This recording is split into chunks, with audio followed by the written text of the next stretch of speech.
أعوذ بالله من الشيطان الرجيم بسم الله الرحمن الرحيم الحمد للہ رب العالمین والصلاة والسلام علی رسولہ الکریم اما بعد فاعوذ باللہ من الشیطان الرجیم بسم اللہ الرحمن الرحیم۔ ناظرین، آج ہمارا موضوع ہے ایسی 4 چیزیں جو حضور صلی اللہ علیہ وآلہ وسلم کبھی بھی چھوڑتے نہیں تھے۔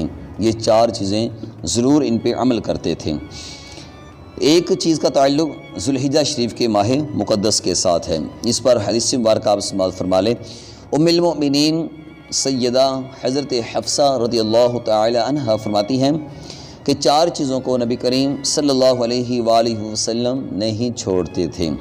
پہلی چیز 10 محرم شریف کا روزہ، اور دوسری چیز ذوالحجہ شریف کے پہلے 9 دن کے روزے، تیسری چیز ہر ماہ کی چاند کی 13، 14 اور 15 تاریخ کے روزے، ان کو صیام بیض یا ایام بیض بھی کہتے ہیں۔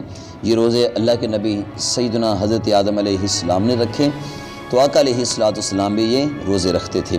ہر ماہ چاند کی 13، 14 اور 15 تاریخ کے روزے۔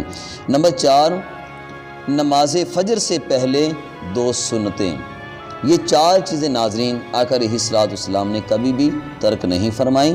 اللہ تعالی ہمیں بھی ان 4 باتوں پہ عمل کی توفیق عطا فرمائے، آقا علیہ السلام کی خاص محبت نصیب فرمائے، سنن مطہرہ کے مطابق زندگی بسر کرنے کی سعادت نصیب فرمائے، آمین بجاہ النبیین۔